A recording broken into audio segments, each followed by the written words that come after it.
Messieurs, mesdames, mesdemoiselles, bonjour. Le sujet de notre étude de ce jour porte sur la fête de Pâques. Autrement dit, le chrétien doit-il célébrer la fête de Pâques? La Pâques, dans sa définition, est la fête judaïque annuelle qui commémore l'exode d'Égypte. C'est ce qui est relaté dans le livre de Deutéronome chapitre 16, verset 1. Elle fut instituée par l'Éternel au sortir des enfants d'Israël d'Égypte où ils étaient esclaves, tel que vous pouvez le lire dans le livre d'Exode chapitre 12 du verset 1 au verset 28.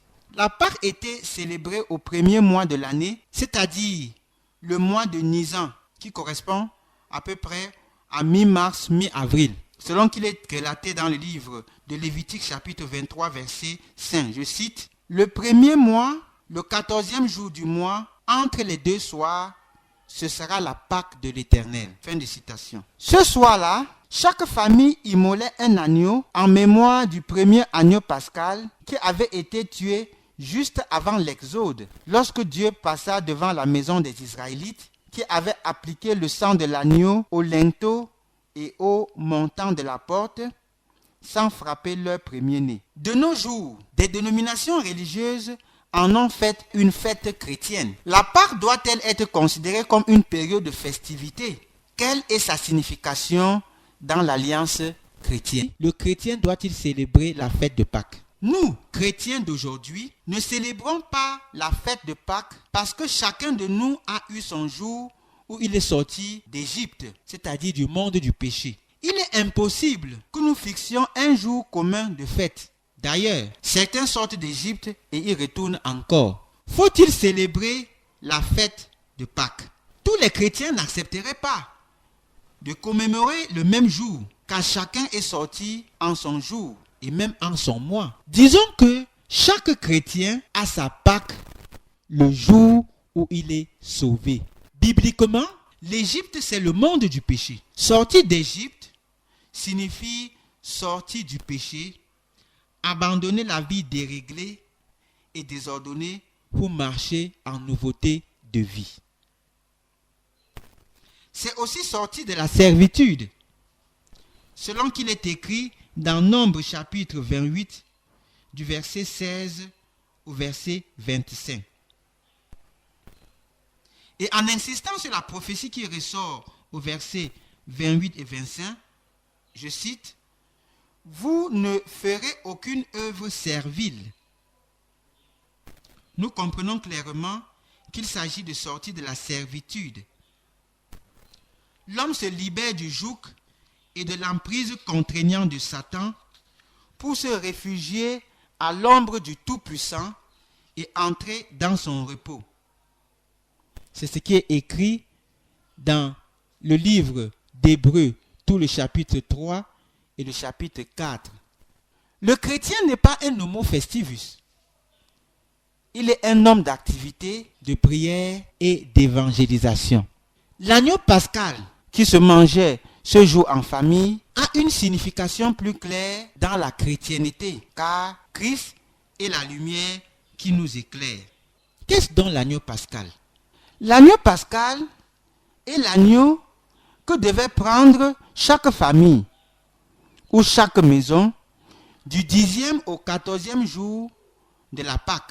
Agneau dont le sang était répandu sur les deux poteaux, sur les portes des maisons des enfants d'Israël, selon ce qui est écrit dans Exode chapitre 12, verset 7. Ce sang avait pour qualité de leur assurer la sécurité et la protection contre la vengeance de l'Éternel sur les Égyptiens, c'est-à-dire les non-croyants, selon qu'il est écrit dans le livre d'Exode chapitre 12, du verset 12 au verset 13. Ce sang servait de signe distinctif sur les maisons d'Israël. Aujourd'hui, le sang de Jésus-Christ est la protection quotidienne des chrétiens. Par ailleurs, l'agneau pascal devait être mangé en entier, c'est-à-dire tout l'intérieur et tout l'extérieur, selon ce qui est écrit dans le livre d'Exode chapitre 12, du verset 9 au verset 10. Le chrétien de nos jours doit lui aussi se nourrit de toute la parole de Dieu, selon qu'il est écrit dans Jean chapitre 1 verset 1. Il doit se nourrir de l'agneau de Dieu qui ôte le péché du monde, selon qu'il est relaté dans Jean chapitre 1 verset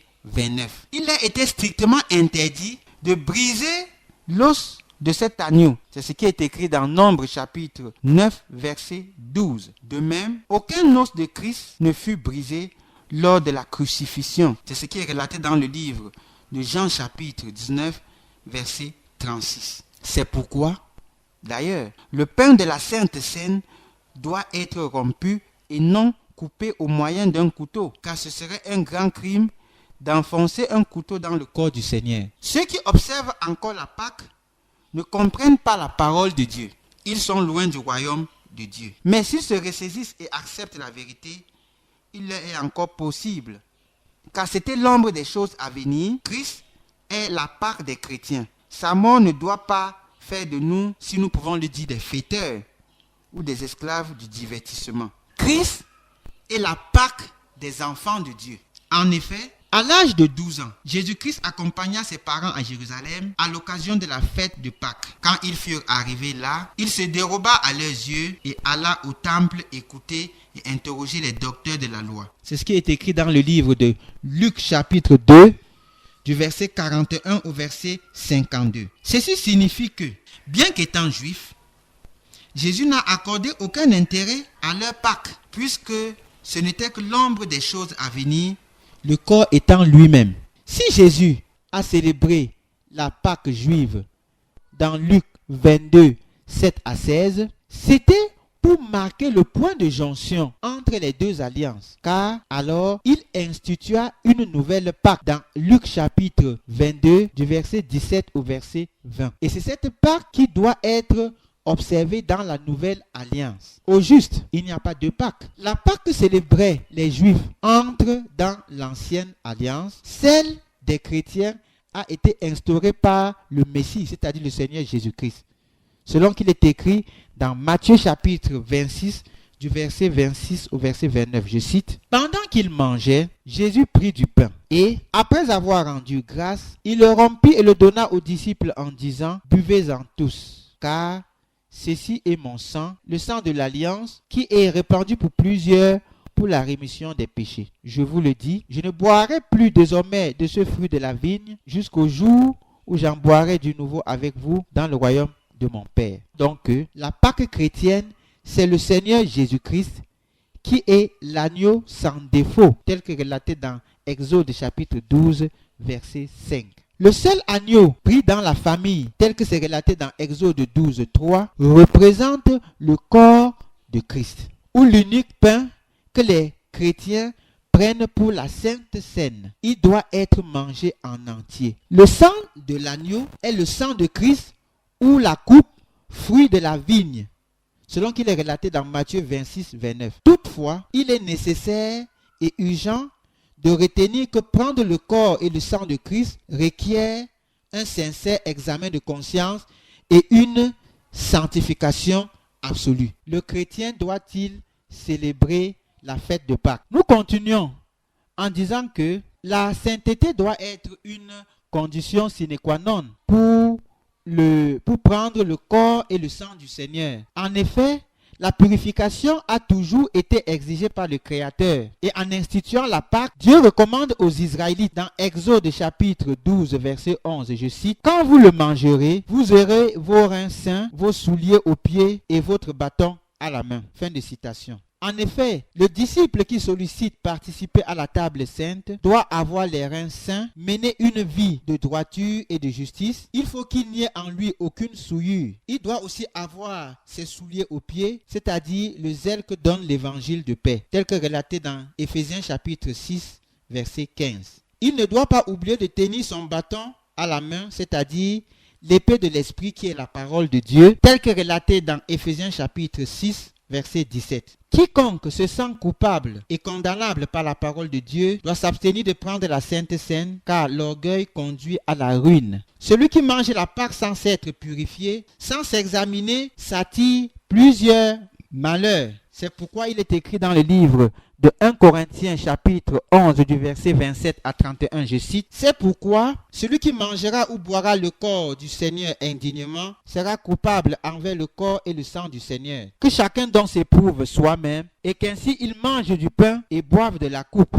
Car celui qui mange et boit sans discerner le corps du Seigneur mange et boit un jugement contre lui-même. C'est pour cela qu'il y a parmi vous beaucoup d'infirmes et de malades, et qu'un grand nombre sont morts. Si nous nous jugions nous-mêmes, nous ne serions pas jugés. » Fin de citation. Il est donc inéluctable que le chrétien n'a pas un jour fixe pour manger la Pâque. Il peut la prendre chaque jour ou chaque semaine, car la Pâque des enfants de Dieu, c'est le Seigneur Jésus-Christ. Selon qu'il est écrit dans 1 Corinthiens chapitre 5, verset 7, je cite, « Car Christ, notre Pâque, a été immolé. » Fin de citation. En effet, la Pâque, c'est la Sainte Seine. Pour y prendre part, il faut avoir les reins sains, être un chrétien accompli, sanctifié. C'est alors qu'il aura la vie et la santé, car la mort éternelle et la condamnation sont pour les Égyptiens, c'est-à-dire les inconvertis. La vie éternelle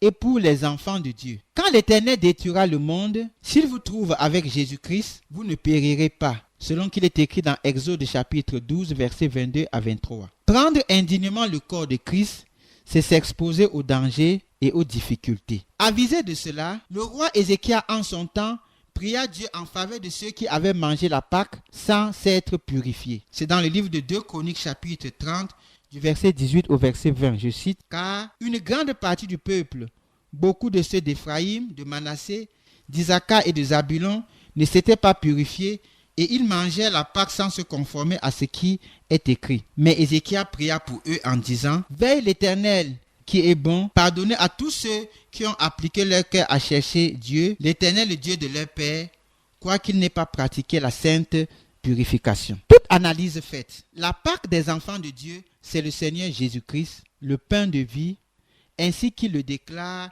dans le livre de Jean chapitre 6, verset 48 à 58, je cite, « Je suis le pain de vie. C'est ici le pain qui descend du ciel, afin que celui qui en mange ne meure point. Je suis le pain vivant qui est descendu du ciel. Si quelqu'un mange de ce pain, il vivra éternellement. Et le pain que je donnerai, c'est ma chair que je donnerai pour la vie du monde. En vérité, je vous le dis, si vous ne mangez la chair du Fils de l'homme, et si vous ne buvez son sang, vous n'avez pas la vie en vous-même. Celui qui mange ma chair et qui boit mon sang a la vie éternelle, et je le ressusciterai au dernier jour, car ma chair est vraiment une nourriture, et mon sang est vraiment un breuvage. Celui qui mange ma chair et qui boit mon sang demeure en moi, et je demeure en lui. Comme le Père vivement envoyé, et que je vis par le Père, ainsi celui qui me mange vivra par moi. C'est ici le pain qui est descendu du ciel.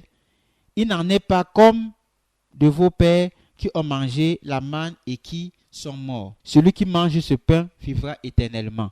Fin de citation. La communion au seul pain consacré est imparfaite. Un corps, s'il en est un, sans sang, est mort. Le sang donne la vie et le mouvement. En se présentant comme pain de vie, Christ n'était pas un corps sans sang. Le pain de vie, c'est le corps et le sang. Il n'y a de sainte scène que dans la maison de Dieu, où la parole de Dieu est pratiquée dans son intégralité. Continuer à pratiquer la Pâque, c'est ignorer la venue de Jésus-Christ. C'est demeurer dans l'ancienne alliance, tandis que Christ nous a fait entrer dans la nouvelle. Messieurs, mesdames, mesdemoiselles, si tu es tourmenté au sujet de ton âme, si la question de l'éternité te préoccupe, si tu veux plus d'amples explications sur ce sujet que nous venons d'aborder ce jour, voici notre adresse. Radio Jésus-Christ, Roi des Rois, boîte postale 2816 Yaoundé, téléphone 77 32 52 81. 77 32 52 81. Que Dieu vous bénisse par ce message. Au nom de Jésus-Christ, notre Sauveur. Amen.